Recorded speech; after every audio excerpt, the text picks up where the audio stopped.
Vážení přátelé, dovolte, abych vás přivítal na další akci Institutu Williama Wilberforce, první v roce 2014. Veřejná debata nad tématem rodina v ekonomických souvislostech. Na úvod ještě bych zmínil, že ta akce se koná v určitém souladu s organizací, která tento týden pořádá takzvaný Národní týden manželství. Na mnoha místech republiky se konají různé akce a my jsme se rozhodli přispět svou troškou i do tohoto tématu rodiny. Dovolte, abych představil naše diskutující. Pan profesor Lubomír Mlčoch, český ekonom, profesor Fakulty sociálních věd Univerzity Karlovy. Angažuje se také ve prospěch nebo na téma křesťanské sociální etiky. Vydal právě před několika málo týdny novou knihu Ekonomie rodiny v proměnách času. Zřejmě na ní taky dneska dojde. A ještě bych řekl, že pracoval v letech 1997 až 2003 jako děkan Fakulty sociálních věd Univerzity Karlovy a je profesorem tedy na této fakultě a jsme rádi, že je mezi námi. Po jeho levici Tomáš Sedláček, známý ekonom, vysokoškolský pedagog, byl poradcem kdysi ještě prezidenta Václava Havla, dále ministra financí, studoval ekonomii v Praze a také na Yale University ve Spojených státech. Byl členem, nebo možná ještě je, Národní ekonomické rady vlády, to už neexistuje, ale byl tedy členem tohoto slavného NERVu. Působí jako hlavní makroekonomický strateg ČSOB, přednáší ekonomii a dějiny ekonomických teorií na téže Fakultě sociálních věd Univerzity Karlovy, také na University of New York in Prague. A ještě tady mám z Wikipedie, že je od března 2011 členem správní rady Nadačního fondu proti korupci. To už taky není pravda. Já se vždycky radši ptám na aktualizaci těchto internetových údajů, ale Tomáši, jsme rádi, že si tady. Děkuji za pozvání. Magister Dan Drápal, evangelikální teolog a publicista, první senior Církve křesťanská společenství, vystudoval Komenského evangelickou bohosloveckou fakultu v letech 67 až 72. Vzhledem k tomu, že nedostal státní souhlas, pracoval v neduchovních profesích řadu let. Od roku 1977 se pak stal vikářem sboru Českobratrské církve evangelické v Praze Holešovicích. Já můžu říct svou osobní poznámku od roku 1983, kdy jsem se já stal křesťanem. Je můj duchovní život velice těsně spojen s Danem Drápalem. Strávili jsme spolu řadu let ve stejném sboru.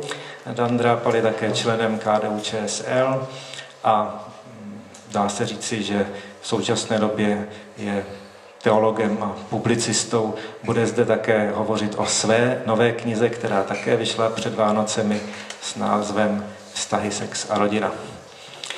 A v neposlední řadě vítám našeho dnešního moderátora, pana doktora Romana Jocha, liberálně konzervativní politik, publicista, politický komentátor a překladatel. Je již řadu let spojen s Občanským institutem, s kterým také náš institut Williama Wilberforce úzce spolupracuje. Na Národohospodářské fakultě Vysoké školy ekonomické přednáší předmět politické ideologie. Od srpna 2010 do října 2012 vykonával funkci poradce tehdejšího premiéra Nečase v oblasti zahraničí a lidských práv. Já bych tímto pravděpodobně svůj úvod mohl ukončit, jenom ještě uvedu to, co bylo v pozvánce, že tématem, kterému bychom se chtěli dnes věnovat, je podívat se na význam fungující rodiny z ekonomického hlediska, na její význam pro sociální soudržnost a vůbec na to, zda se dá ekonomicky nějak kvantifikovat přínos rodiny. Na rozdíl od některých jiných debat, my jsme sem nepozvali zástupce vysloveně nějakých odlišných názorových proudů, kteří by se zde střetávali, přestože jistě bude diskuse zajímavá, ale jedním z těch našich cílů dnešní debaty je toto téma, které je pro řadu konzervativně nebo křesťansky laděných posluchačů důležité, předestřít v takové argumentační šíři, abychom si z toho mohli něco vzít pro svoji argumentační výbavu a v té praktické rovině směřujeme k otázkám, zdali vůbec má smysl, zdali je dobré, aby stát podporoval rodinu, tedy prorodinná politika, a pokud ano, jaké konkrétní formy by mohla mít. Tak a s tímto úvodem předávám moderátorovi slovo. Hezký podvečer, dámy a pánové, vážení přátelé i ode mě. Já děkuji panu Mojmírovi Kalusovi jednak za představení našich dnešních diskutérů a jednak taky za tu čest, že mě pozval být moderátorem této diskuse. Já jsem si připravil několik otázek na naše na naše diskutéry týkající se tohoto tématu. První, asi největší část těch otázek se bude týkat ekonomických a sociálních záležitostí, druhá menší hodnotovým otázkám, no a ta třetí nejkratší širším civilizačním otázkám. Ale předtím, než se dostaneme k partikulárním otázkám, bych měl jednu takovou úvodní pro všechny. Budu je žádat asi v tom pořadí, v jakém pan Mojmír Kalus naše diskutéry hlavní hosty představil. Ta první základní otázka je, proč je podle vašeho názoru rodina tak důležitá? Proč vůbec o ní mluvit? Pro mnohé lidi je důležitá rovnost, pro jiné svoboda, pro druhé zase další věrnost králi. Ale proč je společensky a politicky důležitá rodina? Není to jedno, jestli lidé žijí v rodinách nebo jako izolovaní, atomizovaní jednotlivci nebo ve tlupách? Proč je rodina důležitá? Pan profesor Mlčoch. Je třeba mluvit do Prosím o ten mikrofon kvůli... Jo, dobře, ono. Já radši mluvím bez, ale to bude respektovat pravidla. No, zkusím odpovědět. Já jsem se začal zabývat školou Family Economics, jejím zakladatelem je Gary Becker, americký ekonom, a ten, když přebíral, už je to víc než zase 20 let Nobelovu cenu za ekonomii, tak kromě jiného se zmínil o svém přínosu ekonomii rodiny a s odvoláním na své kolegy americké vědce, kteří se zabývají paleontologií, archeologií, tak říká, ti dokládají, že instituce jakési rodiny prostě je doložitelná 40 000 let zpátky. Když jsem to potom napsal do nějakého sborníku, který iniciovala Cyrilometodějská fakulta teologická, tak Ctirad Václav Pospíšil se mnou chtěl vést spor, jako že rodina byla od počátku tak jakých 40 000 let. Že? Tak tenhle spor jsem nevedl. Chci říct jenom to, že jde vlastně o patrně vůbec nejstarší lidskou instituci. Takže ten důvod, že v té tak dlouhé tradici hrála rodina takovou roli, je zřejmý. A navíc zase v naší generaci, už tedy moje generaci, je o to víc nepokojivé, že tato instituce najednou, jako kdyby prostě přestávala být důležitá, jako kdyby ztrácela na významu. Ale přitom ti lidé, kteří nejsou schopni tu rodinu, tak říkajíc, udržet, nebo do ní vůbec vstoupit, tak svorně vypovídají, jak říká nedávný výzkum Centra pro výzkum veřejného mínění, naprostá většina z nich si uvědomuje význam rodinných hodnot, rodinného zázemí pro svůj život, hledá prostě ztracený ráj, který nemohou nalézt. Jako. Takže to jsou moje dva argumenty. Děkuju. Ta rodina jakožto vlastně přechod z dokonalé konkurence do monopolního a do monopsonního vztahu je pro ekonoma a vždycky bude jakousi záhodou. To je moje první poznámka. Druhá poznámka, všimněte si, já jsem rychle tady listuji těmi knihami, ukážu, že jsem jediný, který nenapsal knížku na téma rodina, tak se snad polepším. Základní klasifikace těch 4 hlásek, tak pouze ta manželská láska je něco, co je potřeba zákonně institucionalizovat, jinými slovy chránit. Pokud vezmete přátelství nebo přátelskou lásku, tak ta nehovoříme o ní, nepovažujeme, že je jakási krize přátelství. A dokonce ta přátelská láska, chcete-li, nemá žádnou právní ochranu. Pokud se nemýlím, tak soubor zákonů ani termín přítel nezná. Co to svědčí o rodině? To svědčí o tom, že je to instituce, která je nestabilní, kterou je potřeba ochraňovat zákonem. A rodina v tom našem současném pojetí není nic jiného, než nemožnost dostát svému vlastnímu slibu. Jak známo, nikoho do rodiny dnes nenutí, nebo do manželství nikoho nenutí. A je to vlastně problém, se kterým se zabývali všichni myslitelé, řekněme Platonem počínaje, a ono i vlastně v dějinách Bible. Určitě budete slyšet povolanější pohled než ten můj, ale taková to nukleární rodina, tak jak dnes chápeme, otec, matka, několik dětí, jakožto rodina, to je věc, která také probíhala jaksi velkým a dost komplikovaným vývojem. Takže rodina určitě jakožto legitimní nebo legitimnější způsob produkce, ale reprodukce.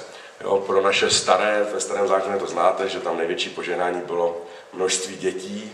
To dnes je přesně to, co nechceme. My naopak z té reprodukce vlastně zbyl jenom ten sex, stejně tak jako z jídla. Dneska už nejíme kvůli tomu, abychom se zbavili hladu, ale mnohdy jíme pro potěšení a zdá se mi, že je ta reprodukce, to znamená ta hlavní produkční funkce, chcete-li, těch starých, už dnes na rodinu nebo na sex jakožto na produkční funkci lidstva nepohlížíme. Já si pomůžu výrokem, jehož autora neznám, ale s nímž plně souhlasím. Aby vyrostl zdravý, vyrovnaný člověk, je potřeba do něj 18 až 20 let pumpovat lásku jak otce, tak matky. Tedy jsem přesvědčen o tom, že má-li vyrůst skutečně zdravý, vyrovnaný člověk, tak potřebuje vyrůstat v rodině. A nedávno, tak už je to 2 roky, jsem byl pozván na jakousi konferenci psychiatrů a když jsem se bavil s tím organizátorem, tak jsem říkal, že lidé, kteří přicházejí teďka do našich křesťanských sborů, mně připadají mnohem rozbitější než před nějakými 20-30 lety. A on říkal, to máte pravdu, v 50. letech se dalo 15% populace diagnostikovat jako neurotiky nebo psychotiky, teďka je to 40%. Já jsem přesvědčený o tom, že to souvisí s rozpadem rodiny a že asi ta debata, proč ji teďka vlastně vůbec vedeme, souvisí s tím, že si uvědomujeme, jak je rodina ohrožená, že se něco mění a rádi bychom věděli, jestli se s tím dá něco dělat. Vidíme, že je tady silný konsenzus ohledně důležitosti rodiny, především pro vznik a dobrou výchovu příštích generací. A tudíž je otázka, jak má stát, to je politická moc, podporovat rodinu. A napadají mě tyto možnosti. Za prvé, stát nemá dělat nic, má neškodit a nemá do rodiny zasahovat, aby její fungování nenarušil. Tato odpověď, zdá se mi, by platila tehdy, kdyby stát mohl aktivně svými zásahy škodit. Druhá možnost je, že stát má aktivně, a to především svými fiskálními nástroji, rodině pomáhat. Pokud by měl stát pomáhat, tak spíše přímo porodné, dávky na děti, anebo nepřímo v podobě úlev na děti, bonusů a tak dále. No a s tím mě napadá otázka poslední v tomto kole. Pokud by stát aktivně rodině pomáhal, není tady nebezpečí, že by vyvolal závislost rodin na státě a tým rodiny nakonec oslabil? Jaký je váš názor na tento okruh otázek? Opět pan profesor jako první. No tak ono vlastně bych mohl to jednoduše odkázat na tu knížku. Že? Tam jsou 2 kapitoly, které jsou vlastně teorií institucionální změny aplikované na tu rodinu a jsou tam jako 2 zdroje té dynamiky. Ten jeden je trh sám a ten druhý je právě funkce státu, jeho politiky, rodiny a jiné. A já jsem vlastně tu knížku píšu, upřímně řečeno, už jsem teď 50 let se zabývám ekonomií, že jsem byl už studentem ekonomie před 50 lety, tak jsem takový pamětník. Že? A v té době někteří kolegové přišli s tématem kybernetika v ekonomii, Pelikán, Kýnžov a potom emigrovali, ani se tomu dál nevěnovali, ale v některých společenských vědách se tyto postupy používají zejména v psychologii, v teorii závislostí. A já vlastně vysvětluju tedy to, že ten trh funguje jako producent závislosti na konzumu a podemílá tu rodinu. A stát se tomu sice snaží nějakým způsobem čelit, ale v mnoha ohledech prostě pomáhá tu rodinu rozebírat zase jiným způsobem. Jeden příklad uvedu jenom takzvaná pozitivní diskriminace, která znamená, že jsou favorizovány ženy nesezdané, rozvedené v těch podporách státu a tak dále. Takže oba dva vlastně ty systémy, které nejvíc ovlivňují náš život dneska, tedy trh a státní aktivity, jsou nepřátelské vůči rodině a to je tedy ten problém. Samozřejmě, že se nedá to všechno generalizovat. Různé země se s tím problémem vyrovnávají různě úspěšně a různě neúspěšně a tam je třeba hledat poučení také pro nás. Tak já děkuji, já už začnu svou mírně nekonsenzuální, já jsem trošku varoval Mojmíra, nebo spíš připravoval, že se budu pokusit přinést příspěvek provokativní. Když jsme u té politiky, mě vždycky, nebo poslední dobou mě zaráželo, jak se to stalo, že se rodinná tématika stala doménou křesťanských stran. Přitom pokud si pozorně přečtete nový, a teď budu hodně provokativní, pokud si pozorně přečtete nový zákon, tak tam se o rodině téměř vůbec nemluví. A když, tak negativně. Chceš-li mě následovat, jak to, že ti umřel otec, ať mrtví pohřbívají mluvit, kdo je moje matka, nepřinesl jsem mír, přinesl jsem meč, kdo nenávidí otce svého a matku svou, není mě hoden. A že ta novozákonní doba nežila v nějaké té starozákonní představě, že budou jaksi posouvat tu myšlenku do budoucna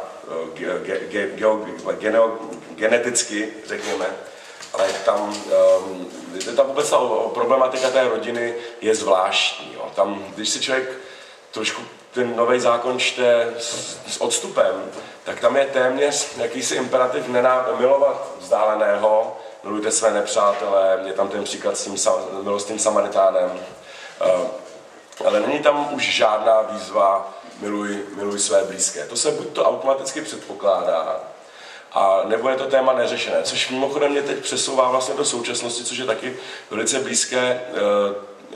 blízké téma.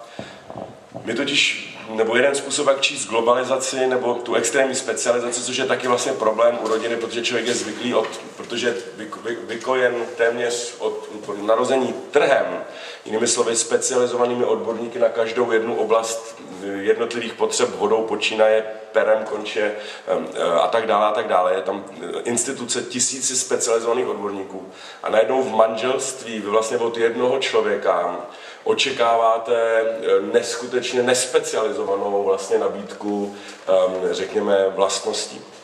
Takže ta dnešní doba, a teď se vrátím k tomu novozákonnímu odkazu a podávám to, nebo servíruju to spíš jako otazník, to, že vlastně v současné době jeden z problémů, který vnímáme jako krize rodiny, je právě to, že vzdálenost je extrémně blízko. Já dneska, nebo my všichni z nás, buď to na televizních obrazovkách, nebo ještě lépe v našich mobilních operátorech, máme celý svět, po který nyní asi touží potom být naším bližním. Mně je bližním trpící dítě v Africe, nebo tsunami sužený ostrov. Ta vzdálenost je mi nekonečně blízká. Je to až nepříjemně blízké, dokonce by se dalo říct, že bližní je příliš blízko a že co chceme teď od sebe navzájem je jakýsi odstup.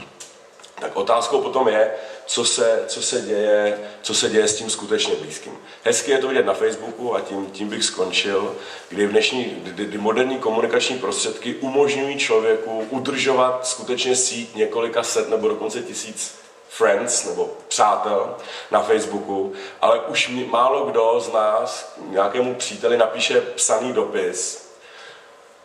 Málo kdo z nás napíše kamarádovi i e-mail. Málo kdy se stává, že bychom si napsali e-mail, který je delší než několik řádků, nebo kdo z vás toto dělal. Přitom jsme to před 10-20 lety mezi přáteli, kterých jsme mohli časově udržet, řekněme 5 nebo 6, dělávali.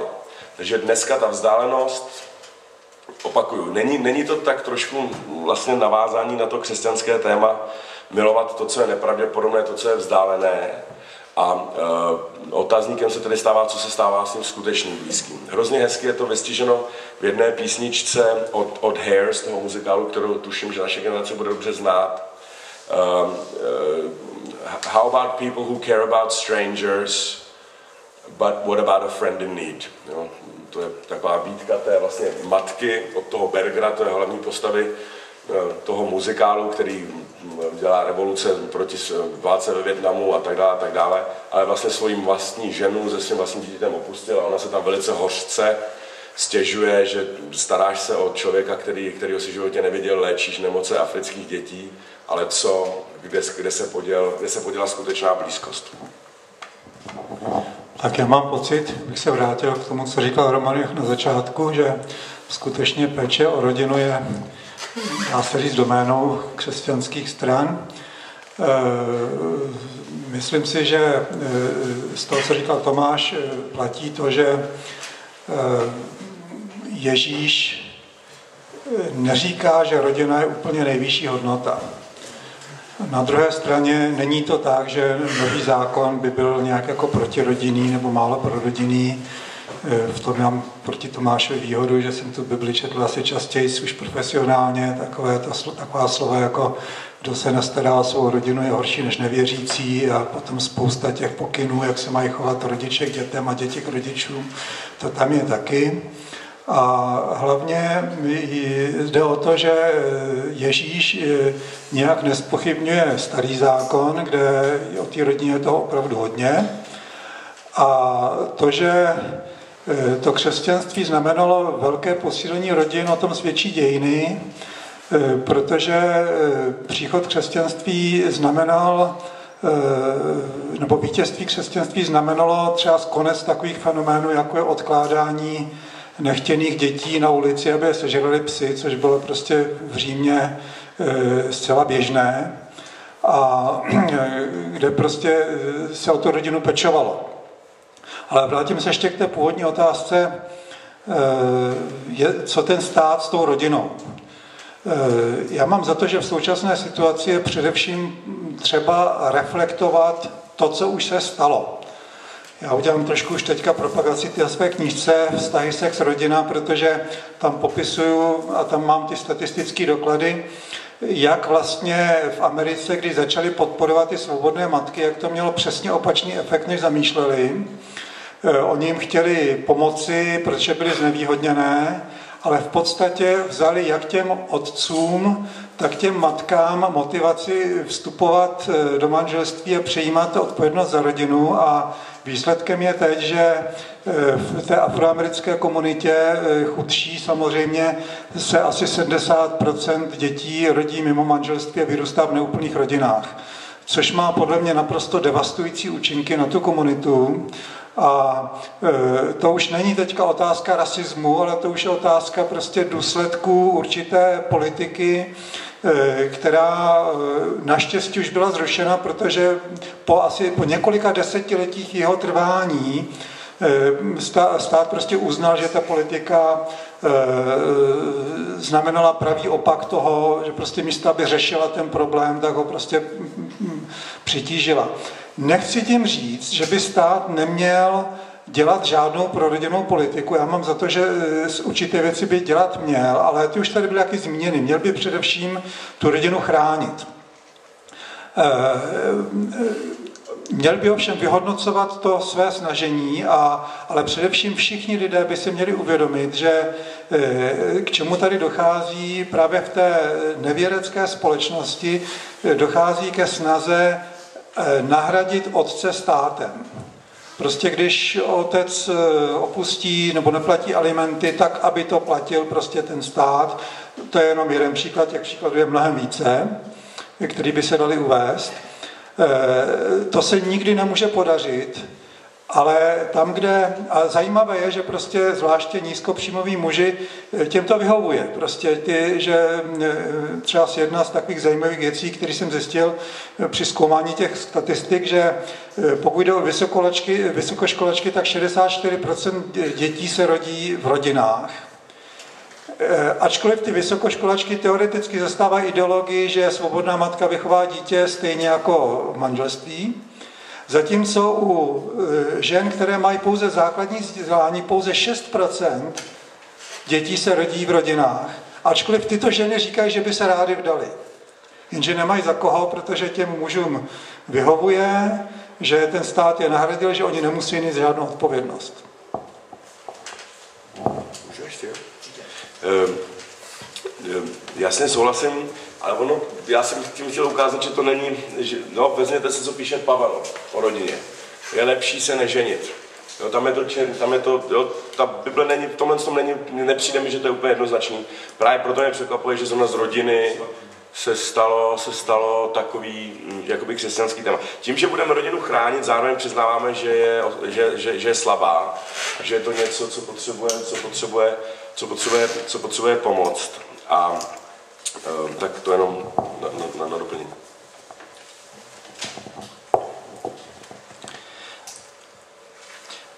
Nyní se dostaneme k praktičtějším otázkám. V té první se budeme ptát na případnou státní pomoc těm nejmladším členům rodiny a v té druhé na státní asistenci těm starším. Tak nejdřív těm nejmladším. Podle vašeho názoru má stát platit maminkám za to, že rok nebo 2 nebo 3 jsou doma a starají se o děti? Rodičům, správně. A nebo jak to bylo doposud, anebo jak to bude zřejmě za této vlády, má stát raději ty samé peníze investovat do jeslí a školek. Jaký je váš názor? No, tak říká se, že správně položená otázka implikuje správnou odpověď, ale tato otázka nebude tohoto druhu. Ty věci prostě se nevylučují. Já mám v té knížce porovnání těch modelů, těch prorodinných politik. Začíná tam samozřejmě východiskem, to byla tedy rodina v reálném socialismu. Beru některé hlavně evropské modely, také americký religiózní konzervativní model. A nakonec po vyhodnocení těch vzorců a těch výsledků, těch plodů, hlavně docházím k tomu, že relativně nejúspěšněji si s tím vyrovnává Francie. To bude patrně jistý problém tady, protože Francie je vnímána jako etatistická země a jako země sekularizovaná. Ale to je právě to, že ty věci jsou složitější.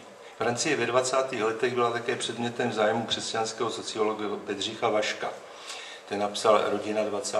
století v roce 24 a o Francii tam psal, že Francie je náš tehdejší hlavní spojenec. Je země s výživou kulturou, v níž se nerodí děti. A uplynulo 80 let, nebo kolik, tak přibližně, a byla tady v rámci našeho předsednictví Evropské unie konference o rodině a Francouzi tam mohli hrdě předstoupit s tím, že dosáhli tady toho, co demografové považují za jakési optimum 2,1 dítěte na jednu ženu. I ve Francii se už to hodnotí na ženu, nikoliv na rodinu, protože rodina se stala nespolehlivým ukazatelem. Ale to chci říct, že během tedy toho dneska už jednoho středního věku dožití se dokázala ta Francie změnit v tom smyslu, že bych řekl, že ty rodinné politiky jsou relativně nejúspěšnější. Samozřejmě je součástí také globální tržní ekonomiky, je tam kapitalistická zbožní výroba, ale současně ty politiky mají prostě některé přednosti. Jedna z nich je ta, že zřejmě už od de Gaulle'a po druhé světové válce Francie se cítí být morálně zavázána za národ, jako silný národ, který prostě si nemůže dovolit vymírat. A rodina je tedy v těch politikách, těch vlád, ačkoliv se střídají také pravice, levice, vnímána s obou těch stran spektra jako významná hodnota, kterou stát musí podporovat. A tudíž, protože se jedná o rozhodování v dlouhém horizontu, výchova dítěte je dneska záležitost na 20-25 let, tak ty rodiny musí mít ti manželé jakési záruky, pocit důvěry, že ten stát je v tom nenechá. A ten stát dělá všechny možné směry té podpory, dává jim šanci výběru, jak pokud je o podporu těch dětí, tak také, ale pokud je o to budování té infrastruktury za státní náklady. Ale je tam možnost volby a to je největší přednost toho, kdy si mohou ti rodiče vybrat posílat dítě do státem organizované školky jeslí, nebo tutéž částku, kterou podporuje stát to dítě tam, si mohou sami použít na soukromou péči. Jsou tam prostě mini školky, kdy jedna žena, která má 2 děti, se stará o další 4 děti a vlastně ta podpora je pořád táž. Takže je to jistá rovnost těch šancí, rovnost příležitostí a tak to je moje odpověď. Francii tedy shledávám co do plodů těch politik jako relativně neúspěšnější a jako katolík si dovolím říci to, že překvapivě francouzská církev tedy v té dnešní Evropě západní na tom zdaleka není nejhůře. Děkuji. Já jenom technickou. Česká republika komparativně na tom není vůbec špatně, co se týče jaksi státních podpory. Dokonce bych si teď určitě opravdu myslím, že jsme na tom nejbenevolentněji na světě. Nikde jinde nemají rodiče 3 až 4 letý rodičovskou dovolenou. Ve Francii je to několik měsíců, podobně tak v Americe, když řeknete komukoliv vašemu známému ze zahraničí, že tady máme 3 roky, kdy se stát, nejsou to žádné velké peníze, ale neumírají tady lidi hladem a děti taky nemusí chodit žebrat na ulici, tak je to neuvěřitelný luxus a to je jakoby největší dotace, když to máte, že vlastně vyřazujete, ale teď to je právě to zvláštní způsob. Jo, ekonom se na to podívá, jako že vyřadíme člověka, většinou teda ženu, z 3 roky z produkce. Což je zvláštní, protože my právě se díváme na ženy, které jsou těhotné, jako neproduktivní a přitom oni právě zrovna jsou reproduktivní. Jo? To je taková jako zvláštní paradox. Co se týče státní podpory, tady platí obecně to, že stát nebo společnost, abychom ten stát tam z toho vynechali, společnost podporuje to, čeho by chtěla víc, ale nemůže. Je to jako ten reklamní nadpis na tom energetickém drinku Erectus, jestli si vzpomínáte, když chceš víc, než můžeš. Jo, takže stát nebo společnost chce víc kultury, ale ekonomika samotná by ji neprodukovala na dostatečně vysoké úrovni, proto stát dotuje kulturu. To samé platí u školství, chceme víc, než můžeme a to samé platí u té rodiny. Já bych ještě možná zkusil nadhodit jedno téma, já jako za tou erozí rodiny nevidím ani tak stát, to spíš vidím jakožto instituci, která se to jakýmsi způsobem neuměle snaží nějakým způsobem držet nad vodou. Podle mě hlavní erudice rodiny jako takové, nebo takhle. Sociologové často hovoří o čistém vztahu.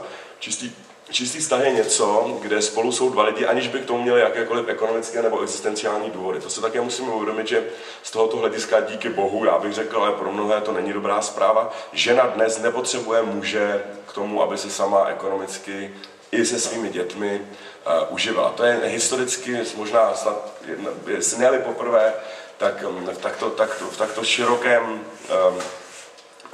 ta emancipace v tom smyslu, že žena potřebuje muže,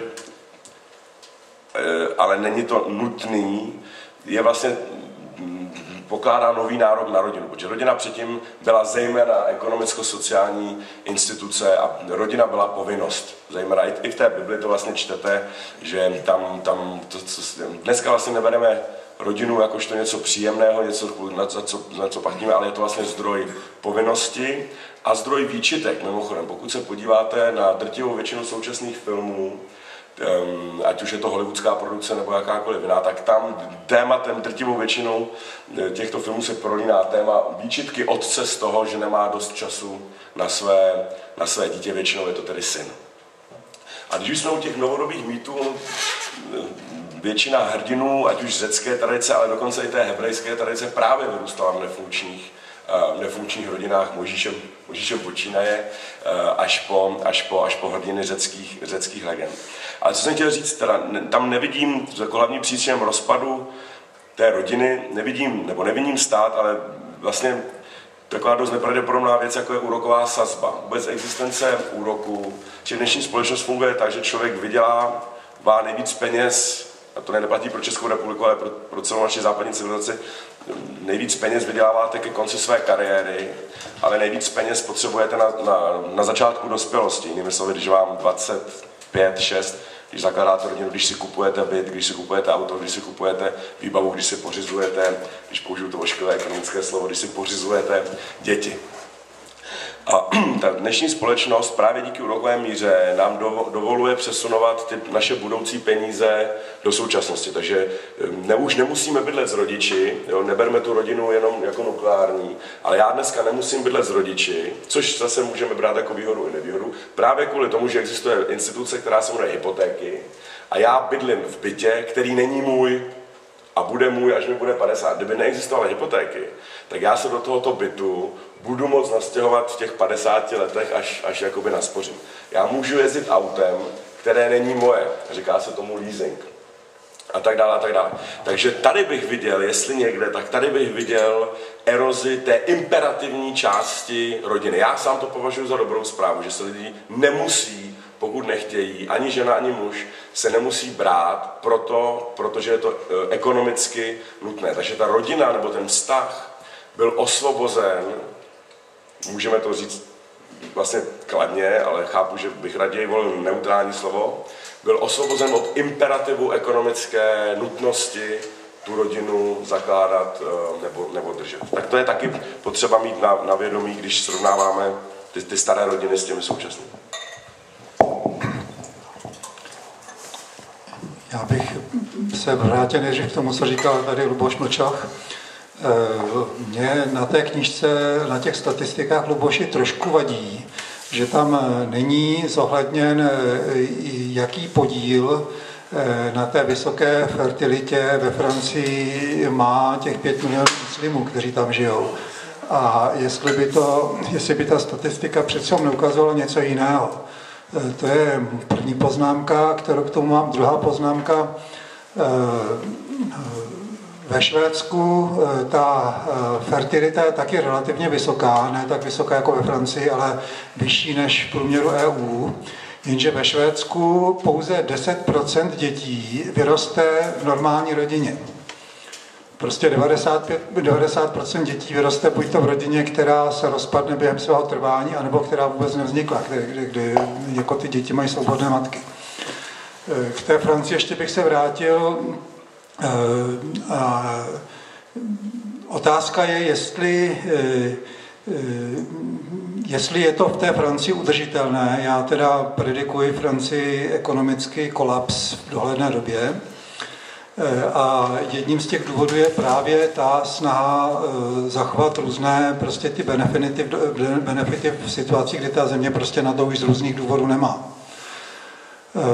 Souhlasím s Tomášem Sedláčkem, že já bych taky nechtěl, aby lidé se museli brát z donucení, protože by jinak ekonomicky nepřežili.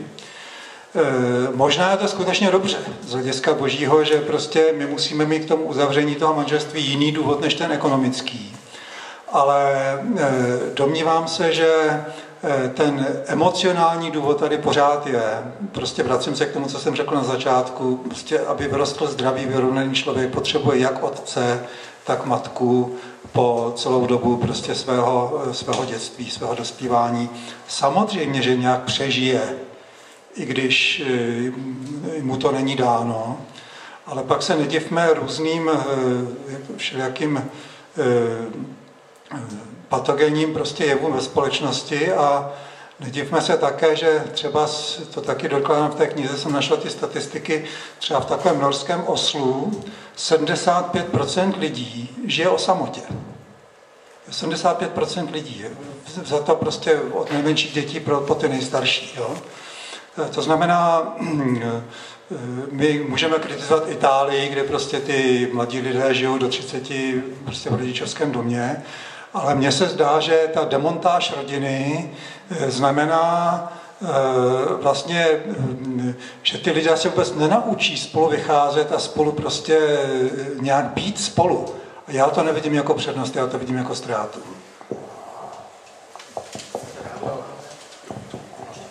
Já bych asi reagovat měl, protože tady byly jisté konkrétní výtky, že a trošku se to mění i na polemiku, která je trošku obtížná vzhledem k tomu, že většina z vás tu knížku nečetla. Já jsem nečetl ani Danovu knížku, takže z hlediska univerzitního je to poněkud nestandardní situace. Tady bych řekl, že tam je totiž odpověď v té knížce na tu otázku. To padlo přímo tady v Praze na té konferenci o rodině. Ta námitka se nabízí samozřejmě, že to zařizují tedy ti muslimové z Alžíru a z Maroka a tak dále. Že?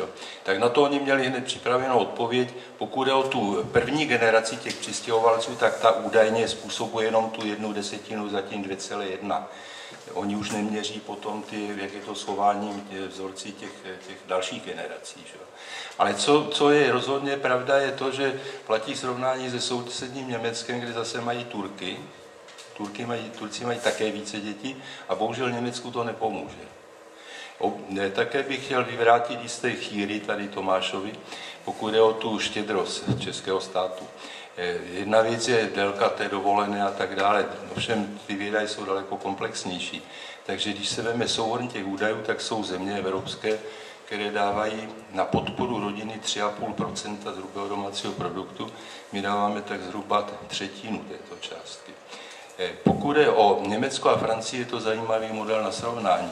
Měli jsme na podzim také konferenci o rodině a měli jsme tady profesora Dumonta, předního demografa, který vydává v Paříži časopis Populace a budoucnost a uváděl příklad ze života. Nezamýšlený sociální experiment.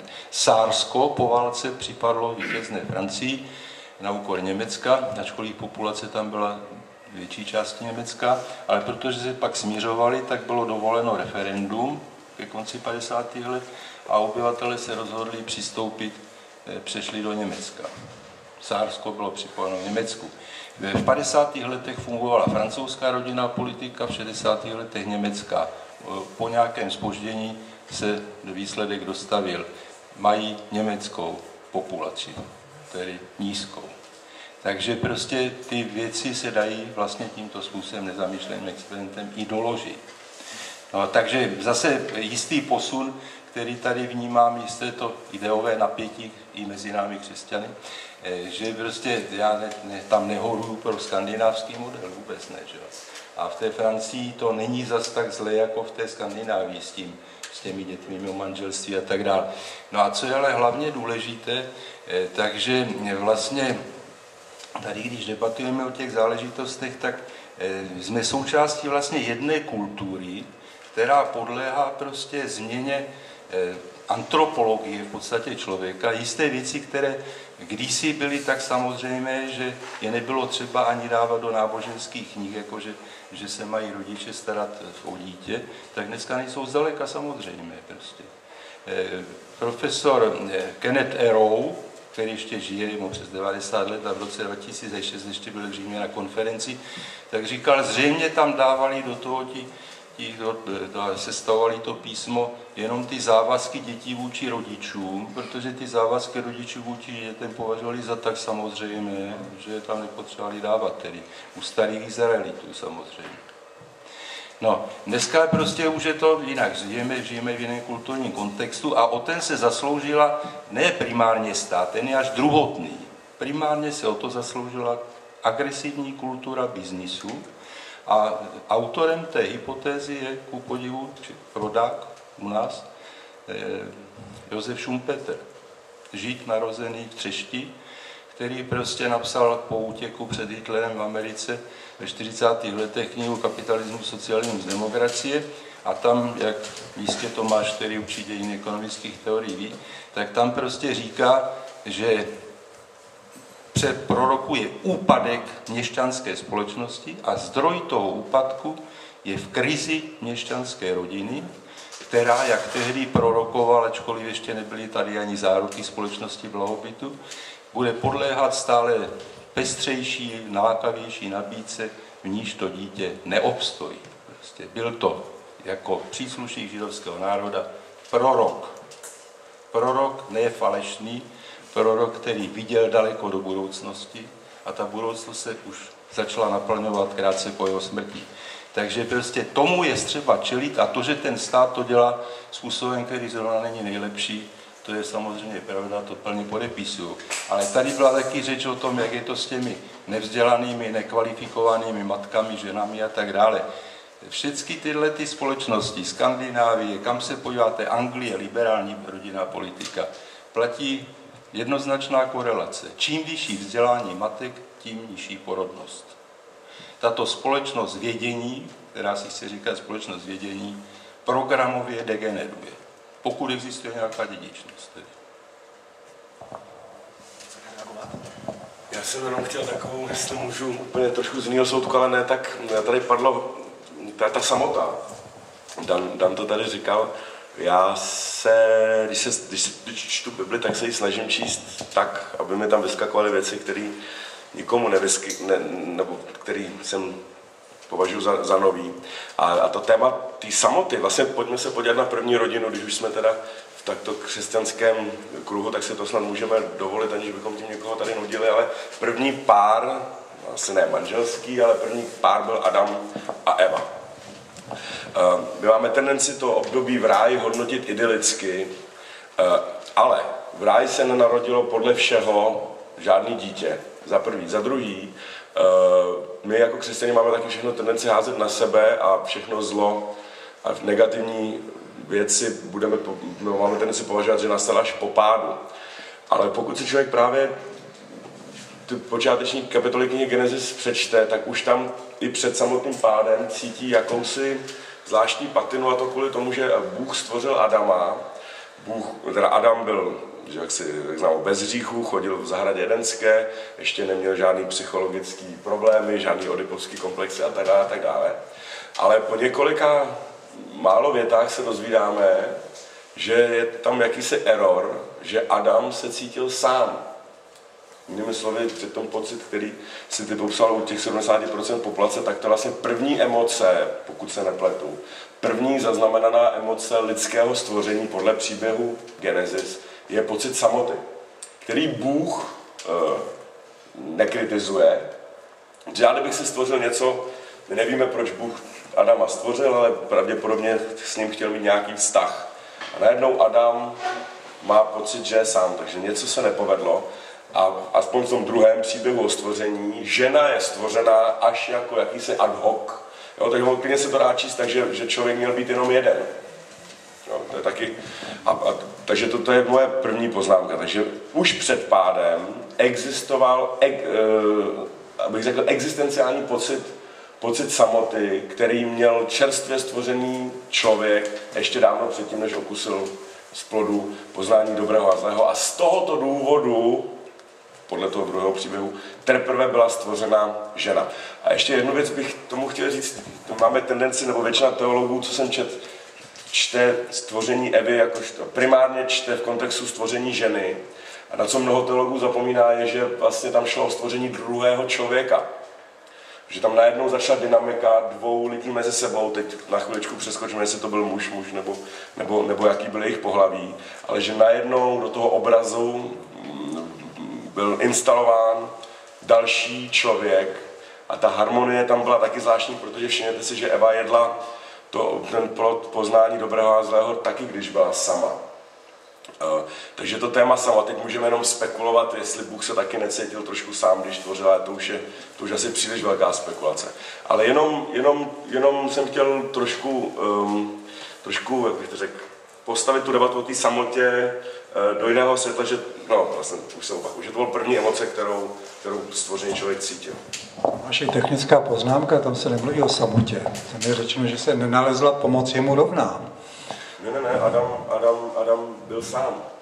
No ale jako tamhle se nemluví o emoci samoty, že prožíval samotu.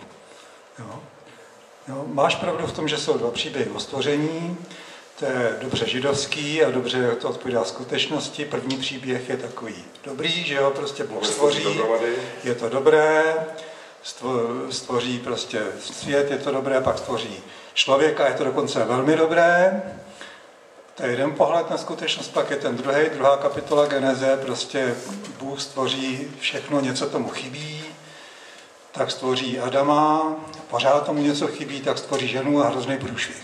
Jo, prostě to je jako, jo, prostě to je ten komplementární pohled, který prostě v Biblii na mnoha místech, že jo, kniha Soudců, prvních 17 kapitol, jak je to výborné, že v Izraeli není král, poslední 4 kapitoly, jak je to děsivé, když v Izraeli není král, jo, prostě, jo. Kniha Deuteronomium, kniha Přísloví, budeš odměněn za slušné chování. Kdybychom měli jenom tohleto, tak bychom měli teologii Jobových přátel, ale v Biblii je taky kniha Job, která je prostě komplementární vůči tady tomu a ne, že by to vyvracela, ale staví to do jiného světla, tady tohleto, jo. Takže na ty emoce, to si myslím, že si tam přibásním, prostě, ale podívám se na to doma ještě znovu. Tady máme, že? Takže já jsem rád, že už tady nastávají trošku jiskření a různé názory, což je osvěžující. Teď možná až nastanou ještě větší. Podíváme se na poslední ekonomicko-sociální otázku a pak dáme ještě 2 týkající se hodnot a civilizace. Takže ta moje poslední socioekonomická otázka je tato. Bavili jsme se o možné pomoci dětem, ale můžeme se na to podívat z druhé strany. Historicky jedním z důvodů, proč lidé měli a chtěli mít děti, kromě jiných, jakože dětičky jsou roztomilé, bylo i to, že děti plnily sociální funkci vůči svým starým rodičům. To znamená, v mém vlastním zájmu bylo, až budu starý, bezmocný a bezbraný, abych měl děti, které jsem dobře vychoval, což znamená jednak, že jsou produktivní, a jednak, že mě nenechají na holičkách, že se o mě postarají. A teď, co dělá náš důchodový systém? Hlavně ten, který máme, to znamená průběžně financován. No dělá to, že se o mě postará stát, to znamená děti jiných lidí, pokud se já vědomě rozhodnu žádné děti nemít. Není tomu tak, že chceme-li motivovat lidi k tomu, aby měli děti, tak zaprvé nejlepší by bylo zrušit úplně jakýkoliv státní důchodový systém, anebo když ne, co udělat proto, aby to nebylo tak, jak je to v tomto systému, že racionální v tom nejhnusnějším materialistickém ekonomickém smyslu je nemít žádné děti a přesvědčit ostatní, ať mají, ať já pak žiju, pak si jich daní. Prosím o vaše souhlasy nebo ostré nesouhlasy. Já spíš doporučím přečtení 1 kapitoly. Tím bude naše debata věcnější. Jako. Nejstrašnější je to, že když člověk jde na tu debatu tak a zná všechny ty účastníky, tak si může vysloveně dopředu říct, o čem bude říkat, co budou říkat. Jako. No. Ale to nechci, tak prostě ten problém je skutečně v tom, že z hlediska té ekonomie, o který tady mluví můj student, žák, tak vlastně z té hlediska té ekonomie skutečně ten problém stojí tak, jako kdyby ty penzijní státní systémy byly viny tím, že vlastně nemají rodiče děti, že je nepotřebují, že se o ně postará stát. Ty věci se dokonce testují na statistickém materiálu, takové hypotézy byly a zkoušejí, zda to skutečně se dá tato korelace zjistit. Pokud jde o ten státní systém, tak on skutečně je závislý na tom, aby tady byla vyrovnaná demografická bilance. Pokud tedy rodiče nemají děti, tak jsou černí pasažéři v systému.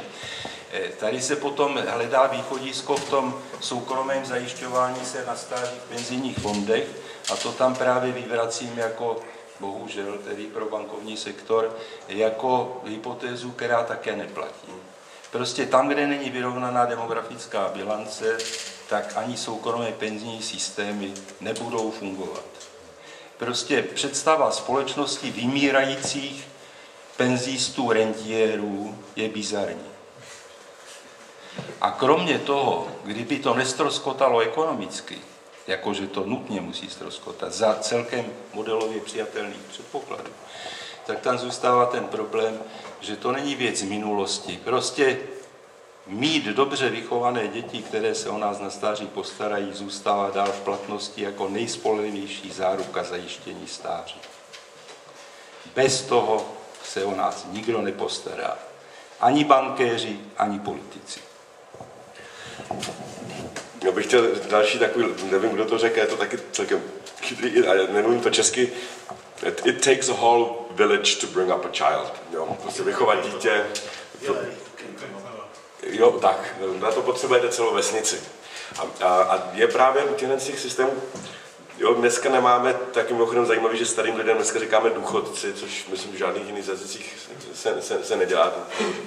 Nicméně tady to se úplně nabízí, aby ten dědeček s babičkou se starali o tu další generaci. A to jsem říct, ne, to mi přijde takový banální. Tak, Ivan Iljič, který nemá za ně nic společného, je to rakouský, nebo byl to rakouský teolog, zejména bych řekl filozof, zároveň antropolog, řekl jednou zajímavou věc, že v moderní společnosti instituce, nebo člověk jakoby, když to řeknu, externalizuje etiku do institucí. Jinými slovy, já dnes už nemám etický imperativ, můžu to dělat, můžu dávat rodičům peníze, můžu se o ně starat, tomu nikdo nebrání. Moje rodiče můžou vychovávat moje děti a tak dále. Ale nemusím to dělat. Neumřou bez mé pomoci. Stejně tak jako mohu navštěvovat nemocné v nemocnici, ale ten nemocný tam neumře. Už je to takový jako bonus. A Ivan Iljič má právě takovou zajímavou tezi, že ta etika se vystěhovala z vnitřku člověka a dnes žije v institucích. Jinými slovy, já už se nemusím starat o důchodce, protože se za mě jakoby zástupně stará ten stát. Dneska už se nemusím starat o sirotky, o vdovy, o chudý, o hladový a tak dále, protože to za mě dělá ten stát. Což mimochodem, to je téma, kterou jsme diskutovali, nebo ta instituce, kterou jsme diskutovali už, pamatuju, za studentských let, jak to teda je v momentě, kdy stát má etickou zodpovědnost za důchodce, jak tady vystává otázka kolektivní viny a tak dále. Nejsme moc schopní s tím pracovat. Takže to je taková jakoby jedna, ale ten stát tam vstupuje až v momentě, aspoň já to takhle beru, kdy ten trh nebo ta spontánní aktivita těch lidí toho sama není schopná. Jo? Zase udám příklad toho přátelství. Přátelství funguje dobře, žádná krize přátelství není a není na to potřeba jediný státní zákon, není na to potřeba žádný dotace, není potřeba dělat reklamu na kamarádství a tak dále. Oponuj. Tak. Profesor Ryan z Bostonu je sociolog křesťanský, který se zabývá v Americe výchovou, rodinou, vzděláním. Jako říká, jednou z průvodních jevů, tedy krize rodiny i v Americe, je to, že scházejí celoživotní přátelství. Protože lidé se musí několikrát za život stěhovat a měnit profese, tudíž prostě to naráží na tenhle problém. Čili je i krize přátelství. Dobře, tak ale jako v České republice, řekněme to, jakoby nepovažujeme, nebo nemluví se o tom, nepíše. Taky nechcem stěhovat. Tak, my se taky, to je výhoda nízké mobility. Takže to je, takže ten stát vstupuje, nebo bychom to dělali i bez státu, když si to vemete, teď to trošku zjednoduším, snad mi to odpustíte, člověk je v produktivním věku půlku svého života. Vy a já budete pracovat, nebo jste pracovali zhruba 40 let, dalších 20 let budete v důchodu a dalších 20 let nebo 26 let člověk je příjemcem, čistým příjemcem, protože studuje. Takže i kdyby neexistoval stát, tak se jakýmsi způsobem budeme pojišťovat. Ono by to pojištění došlo klidně dělat bez státu. Já tady souhlasím, že výhody toho pay-as-you-go systému, toho nemotorného systému, prostě bohužel je to systém, který asi není nejefektivnější, ale je určitě nejstabilnější. A ani země, nebo i země, které se hodně spoléhají na ten bankovní nebo soukromý spoření do soukromého pilíře, tak i tam je pochopitelně naprosto největší zátěž na pilíři prvním, což je pilíř ten řekněme komunistický, který bere všem rovným dílem a všem rovným dílem dává. To je vlastnost společnosti, která nechce nechat své důchodce nebo slabé umírat na ulicích. Tady pochopitelně je velká diskuze akademičtější, v tom smyslu, jestli člověk je dostatečně racionální. Jinými slovy, jestli je člověk schopen racionálně kalkulovat svůj celoživotní příjem. Jinými slovy, kdybyste dnes vyhráli 2 miliony v loterii, kdo z vás by si to odložil na svůj důchodový věk, protože to je zhruba tu částku, kterou budete potřebovat. Jo, pokud chcete žít v důchodu 20 let, tak chcete mít, řekněme, 20 nebo 15 tisíc měsíčně, tak si velice rychle spočtěte, jak vysoké částky to jsou. Akorát, že tenhle výpočet se nedá udělat, protože vy nevíte, jak dlouho budete naživu. Takže to je ideální situace, kde se každý rozumný člověk pojistí. Ať už ta pojistka je privátní, nebo státní. To, že to není efektivní, s tím naprosto souhlasím, ale je to tady jenom kvůli tomu, že to bez toho nefunguje. Kdyby se to nechalo ve státní, jako to tady bylo před několika generacemi, tak prostě nebudou se sice odkládat děti na ulici, aby je sežrali psy. My to děláme dneska elegantněji, dneska se to dítě ani nenarodí, když už jsme u toho. Takže nejsme méně barbarští než naši předci, ale budeme to dělat z důchodců, budou se starým lidem, budou se takhle odkládat, protože prostě nikdo si dneska nenaspoří 1,5 milionu na to, by se si museli měsíčně odkládat z průměrného příjmu 4,5 tisíce korun každý měsíc. Každý člověk musel mít dost velkou inteligenci a jak jsem říkal, sebekázeň nebo disciplínu, aby si každý měsíc, řekněme z vašeho 20 000, vyděláte 20 000 měsíčně, tak z toho nejmíň 4-5 tisíc uspořit. Kdo z vás by to dělal, kdyby to dělat nemusel? Ona je to otázka nejenom té disciplíny, ale je to taky otázka důvěry. Ta kapitola, na kterou odkazuji, je pojednána v oboru ekonomie důvěry, na kterou jsem napsal předchozí knížku. Když se jedná o obchodování s budoucností na 40 let a nabízejí se nám dva typy obchodníků s budoucností, a to jsou politici a bankéři, tak problém je v tom, že není důvěra ani k těm, ani oněm. A jedni mají ručit, ti, kteří nemají tu důvěru, ti politici, za tu chybějící důvěru těch druhých, těch bankéřů. Když slepý vede slepého a na 40 let jsou všichni slepí, tak oba upadnou do jámy. Takže prostě tady není žádná garance. Nikdo neumí garantovat, že když budu si 40 let dávat někam peníze, že z toho něco budu mít. Prostě. No, já naštěstí nemám odpověď na tuto otázku, tak jsem se ani nedral ten mikrofon. Co vím určitě je, že stojí za to pěstovat rodinný život. A stojí za to prostě starat se o to a vést své děti a vnoučata k tomu, že ta rodina má smysl. Ne, že by se mě to u všech mých dětí podařilo, ale snažím se o to a prostě modlím se za vnoučata a jsem rád, jakože žiju ve velmi početné rodině a brácha má taky velmi početnou rodinu a raduju se z toho, že jsem léta byl členem jednoho křesťanského sboru v nejchudší oblasti naší republiky. A ani nebudu jmenovat to město, ale ten sbor měl 32 dospělých členů, kteří měli 56 dětí. A já to vidím jako takový ostrůvek pozitivní deviace a prostě už jenom tam být na návštěvě bylo úžasný, jo, protože tam jako kdyby se ta poslední doba jako kdyby minula úplně a ty rodiny byly spokojený, ty děti jsou krásný, vzájemně si pomáhají, žijou na mnohem nižším standardu, než prostě naprostá většina těch lidí jsou v této místnosti, ale opravdu bylo to něco, co bych přál všem, aby to mohli aspoň vidět. Než dáme slovo vám, účastníkům, mám ještě 2 poslední hodnotově civilizační otázky. Poprosím spíše o stručnější odpovědi. Ta první je tato. Není lepší, je to otázka, jak víte, která bude teď politicky extrémně aktuální. Nový pan ministr bez portfeje pro lidská práva se už v tomto smyslu vyslovil. Není lepší pro děti, aby byly adaptovány do prostředí 2 osob stejného pohlaví, registrovaných partnerů, kteří jim zajistí stabilní, láskyplné prostředí, než aby ty děti byly v dětském domově nebo v dysfunkčním, nefungujícím heterosexuálním vztahu? Nejsou adopce homosexuálními páry nakonec dobré pro děti? To bude první moje otázka. A řeknu i tu druhou, závěrečnou. Je-li rodina dobrá, tak je zřejmě dobrá i početná rodina. Mnozí hrdinové starého zákona měli několik manželek.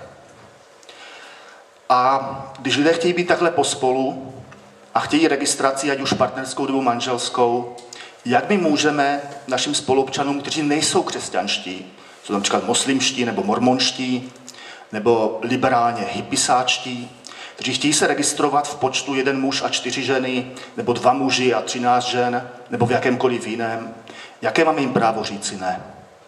Stejně jako nechceme, aby muslimové, naši muslimští spoluobčané nám zakazovali slaninu a špek, Tak proč my máme zakazovat 4 manželky? Jaký je váš názor na tyto 2 otázky? Špek bych přežil. Ale pivo.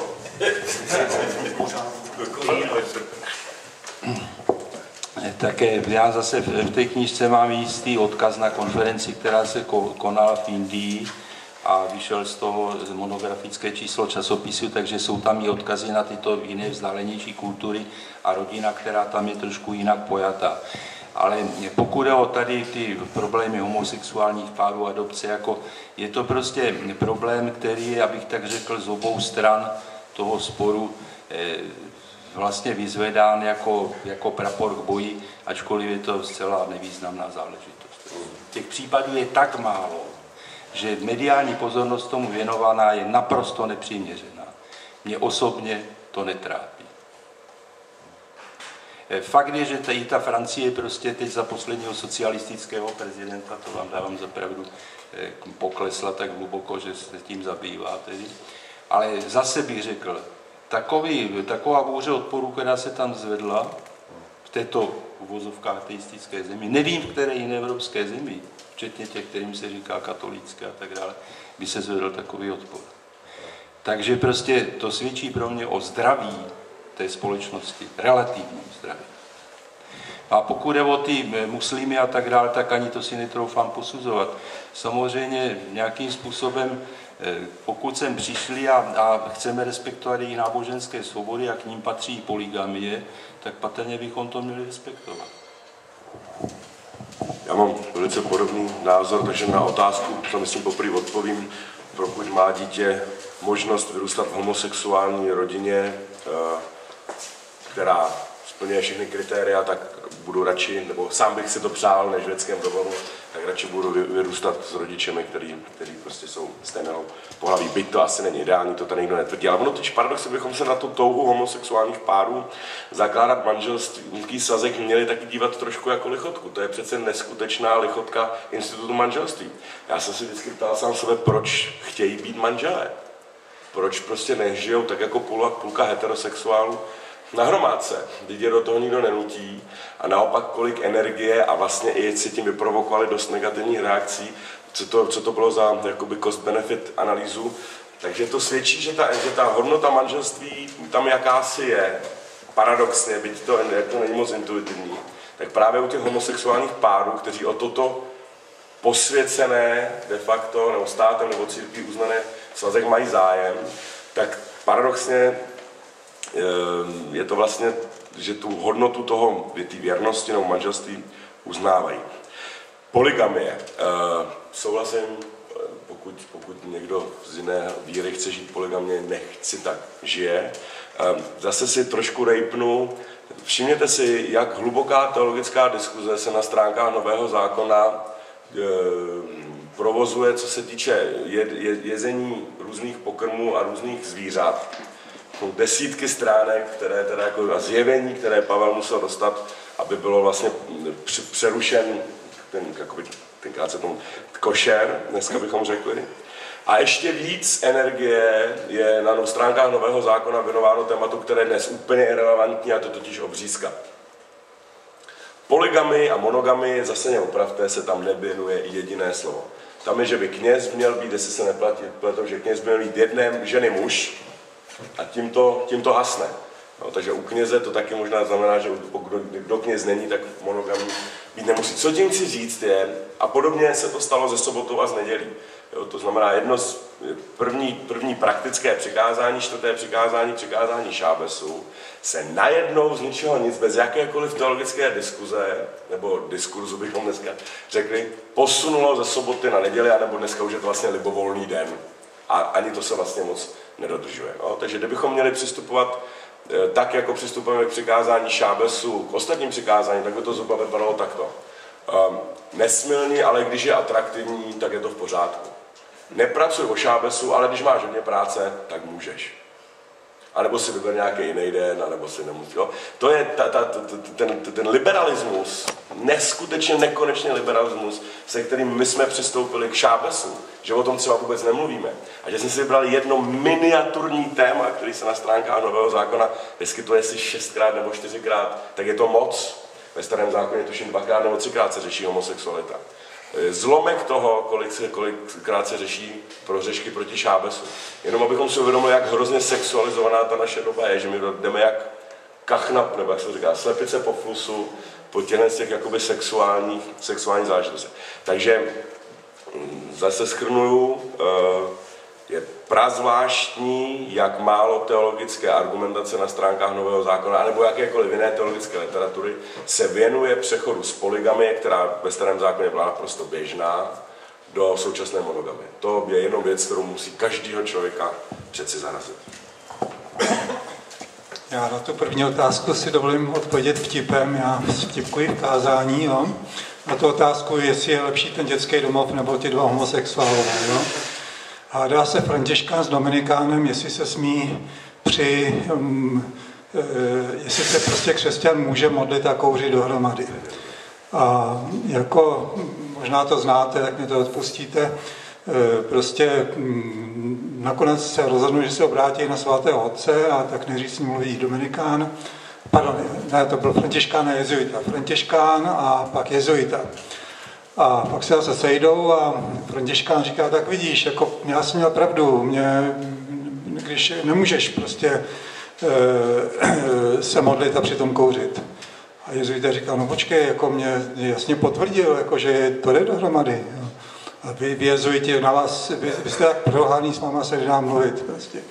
No počkej, ale jak se zeptá? No jasně, tak jestli mohu při modlení kouřit. A to se zeptá špatně. Měl se zeptat, jestli můžeš při kouření modlit.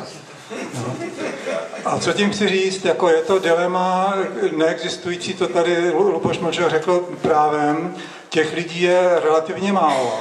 A je to skutečně prapor, se kterým se jde do boje. Jo? Prostě já občas se snažím napsat o nějaké otázce neutrální článek, kde zmíním ty dvě stanoviska a schytám to od obou stran, protože oni tam nečtou tu druhou půlku, kde uvádím jako nějakou tu alternativu, protože tohle je ten prapor, pod kterým se jde do boje. Otázka ovšem je, proč je to zrovna tato věc.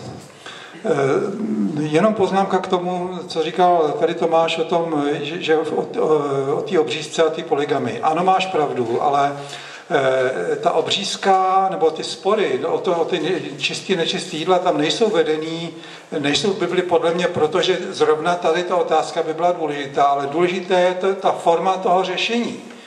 Proto to je v té Bibli, jakým způsobem oni dosáhli vyřešení ty otázky, to je na tomto podstatný a to platí pořád. A ještě důležitější otázka je, co je důležité pro spásu. Jo? A to je ta klíčová otázka, že se to ukazovalo na té obřízce, ta obřízka kulisa. Jo? Šlo otázku zákona milosti, principiálně. Jo? Takže tím bych to vysvětlil a jinak, co se týče prostě té polygamie, ještě já jsem přesvědčený o tom, že lidstvo postupně objevovalo jakýsi základní boží plán pro manželství, který je jednoznačně monogamní. A že různé kultury měly různou vizi pro manželství. A podle mě to kulminovalo v té době, která se teďka nesmírně ostouzí, a sice v době viktoriánské. Kdy prostě podle mě to pojetí toho manželství bylo nejušlechtilejší a nejvyšší a od té doby už to degenerovalo. A zajímavé je, proč ta viktoriánská doba je tak pomlouvaná. Když si říká, že to byla pokrytecká doba, no pochopitelně. Když máte vysoký ideál, tak můžete být pokrytec. Když ničemu nevěříte a jste cynik, tak vás nikdo nebude podezírat z pokrytectví, protože vy jste přece neslibovali nic. Jo. To v té knížce taky si přečtete všechno. Jestli můžu ještě. Tady to přechází trošku do bonmotu, že jo, tak taky bych jedním přispěl. Samozřejmě jsou otázky vážnější, než to, jestli několik desítek těch homosexuálních párů adoptuje děti. Samozřejmě tragédie jsou ty děti těch domových důchodců. Těch máme bohužel my nejvíc, relativně k počtu obyvatel. To je tragédie. To už je vážnější problém. Ano. No a teď prostě chci říct to, že ku podivu jako nijak zvlášť nás netrápí to, že za poslední 10 letí nám schází 1 000 000 dětí. To je jako kdyby nebyl až takový problém. Jako. že 30 homosexuálních párů chtějí adoptovat dítě, to nás trápí. Prostě ta nepřiměřenost je fascinující. Ale pokud je o to nastavení té laťky, že jo, teď Anglikáni mají nového arcibiskupa z Canterbury. Shodou okolností v asociaci té frankofonii pro sociální učení církve se s ním znám nějakou dobu, v době, kdy nikdo netušil, že bude biskupem a že bude biskupem z Canterbury. A když jsem ho jednou ve Švýcarsku slyšel, jak mluví kriticky o anglikánské církvi, jak tam došlo k rozvolnění a všeho, tak mu říkám, Justine, nejsi ty náhodou heretik v anglikánské církvi? A on mě na to odpověděl s typickým anglickým humorem. V dnešní anglikánské církvi herezi nelze vůbec definovat.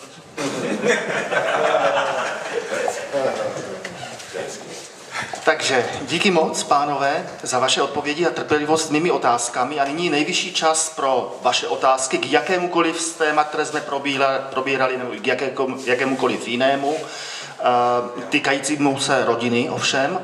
Poprosím vás asi taky o otázku na mikrofon, vaše představení, komu otázku kladete, zda konkrétnímu panelistovi nebo všem třem. A to je asi tak všechno z mé strany. Tak můžu se přimluvit za to, abych mohl za chvilku odejít. Totiž problém je v tom, moje žena má zítra narozeniny a to dokonce kulaté. Takže jedna věc je teorie rodiny a druhá věc je praxe. Že jo? A mám pocit, že moje žena trpí osaměním. Takže jestli třeba nějaký dotaz by mohl směřovat ke mně, protože ve snaze zachránit globální dobro bych mohl narušit to lokální. Jako. Prosím, ano, pan.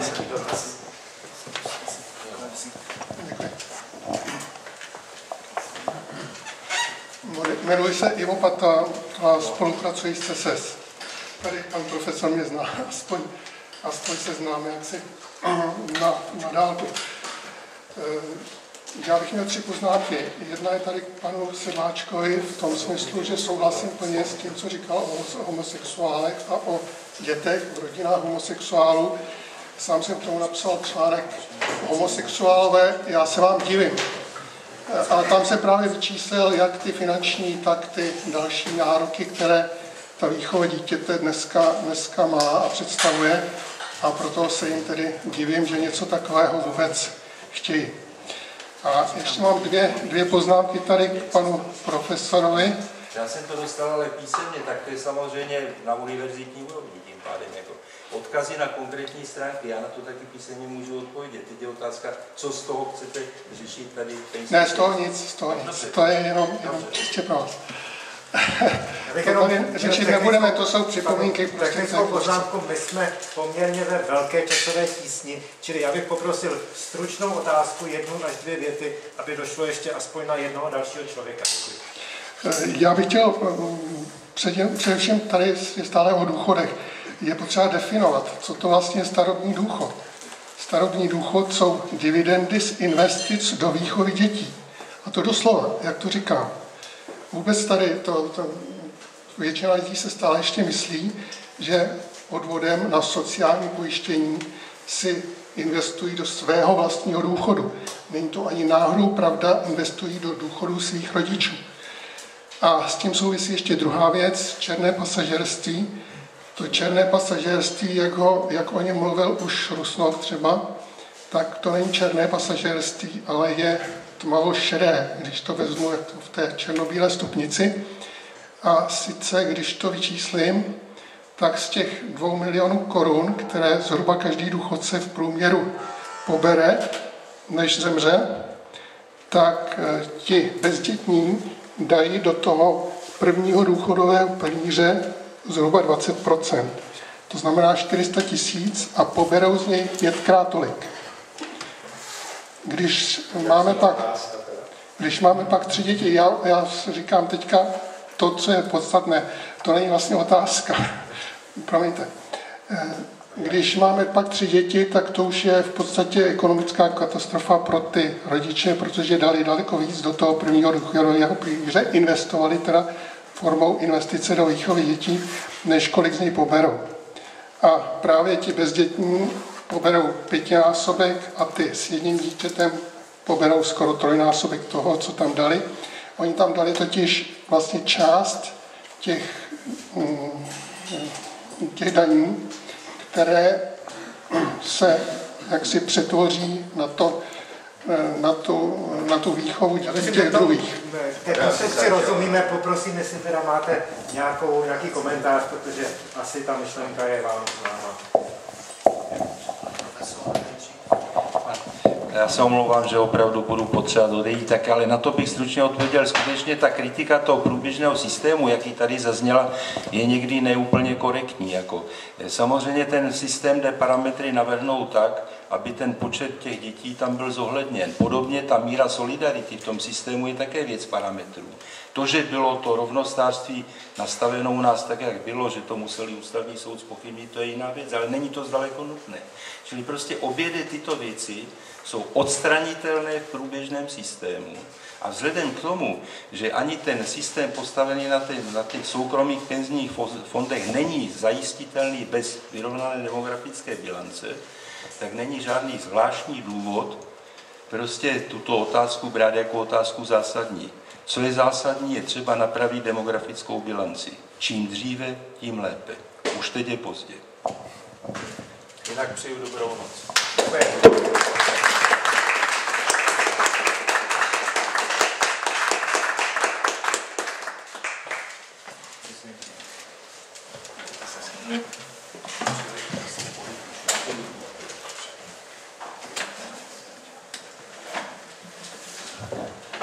Když už jsou těch bonmotů, tak já si taky jeden, jsem pracoval na ministerstvu financí, tak jsem to měl na svědomí, nebo na svědomí, jedna z mých zodpovědností byla právě řešit reformu důchodového systému a my jsme se tam zamýšleli v spojené hlavě dohromady, jak to teda udělat, aby se rodilo víc dětí.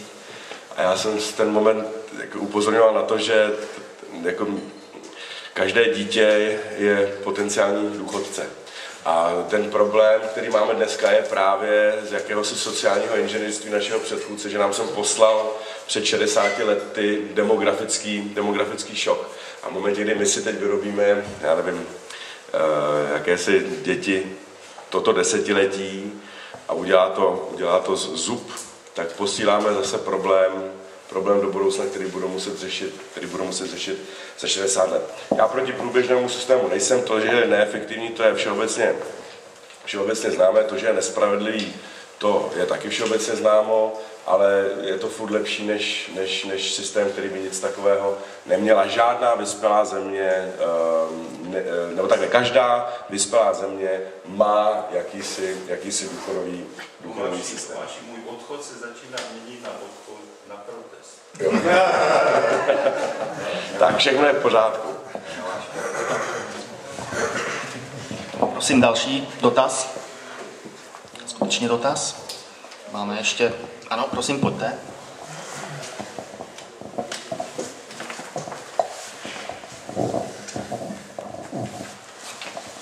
Dobrý večer, já se jmenuji Aleš Hodina, jsem z Mezinárodního institutu pro rodinu a dítě.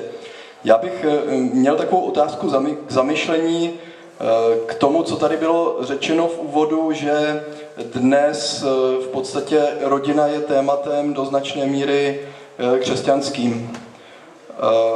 Já si kladu otázku, zda to není taková trošku setrvačnost. Zda skutečně tady dochází k zamyšlení, proč vlastně, řekněme, církev nebo křesťanské strany vlastně tu rodinu mají chránit.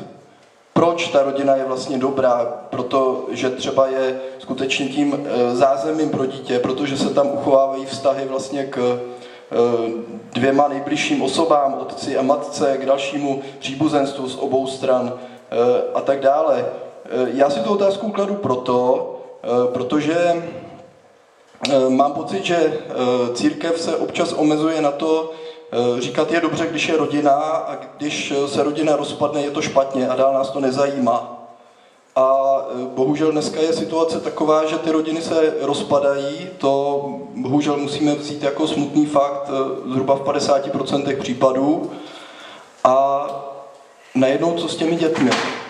Najednou ty rodinné vazby, které vlastně chceme chránit v té rodině, k otci a k matce, tak už to neplatí, že je máme chránit, už teda můžeme toho jednoho rodiče poslat pryč, už je to teda jako dobře, že má jenom jednoho rodiče to dítě, nebo jakoby mám pocit občas, že církev takto se k těm otázkám staví a nechrání ty primární rodinné vazby k otci a k matce i v těch situacích, kdy se rodina rozpadne. Kdy už tam jedno je špatně, tak v podstatě dopustí i to druhé.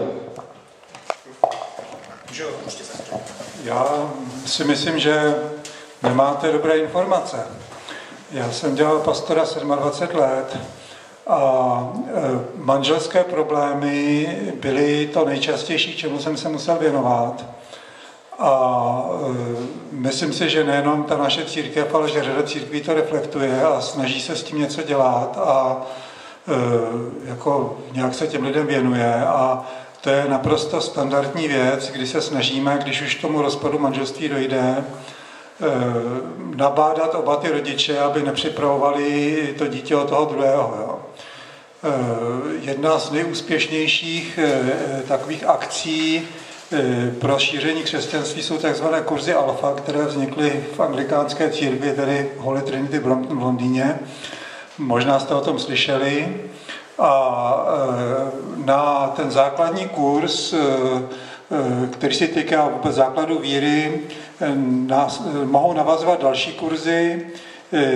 Právě jeden je celý věnován manželství a druhý je věnován právě těm rozpadlým vztahům, kde se naprosto tematicky a dohloubky o těchto věcech hovoří. To znamená, já bych neřekl, že církve by tomu nevěnovali pozornost, že by si neuvědomili ten problém. No a pak si myslím, jako, že k tomu je celá řada materiálů. Když byste se podíval do nabídky nakladatelství Návrat domů, což je vlastně jediné velké evangelikální nakladatelství u nás, tak tam je spousta opravdu velmi kvalitních knih na to, jak je ta evangelikální komunita u nás malá. Ten výběr a ta kvalita těch knih je, řekl bych, jako skutečně pozoruhodná. Tak možná dáme poslední otázku, nebo prostor pro ní, pokud existuje.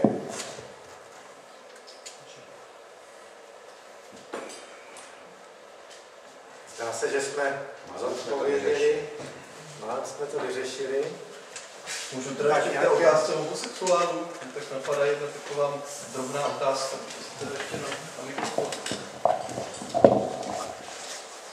Ještě tedy k té otázce, jestli tedy je lepší, aby byly děti v ústavech nebo u homosexuálů. Souhlasím s tím, že samozřejmě je to problém značně minoritní, ale já si myslím, že ta otázka není úplně správně položená, protože to nejsou dvě jediné alternativy.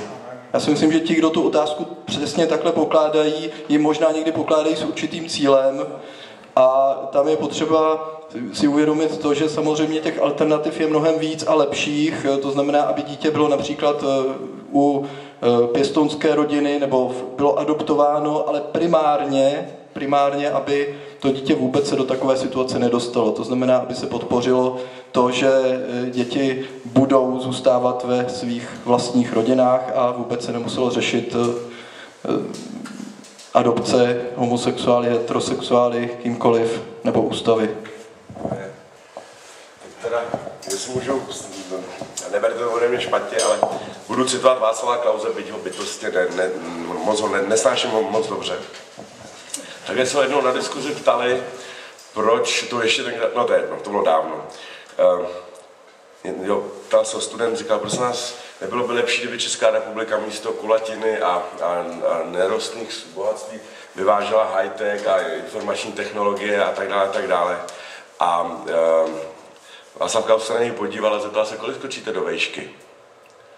A dotyčně říkal, no, já nevím, 1,20 m, ale bylo by lepší, kdybyste skočil 1,40 m.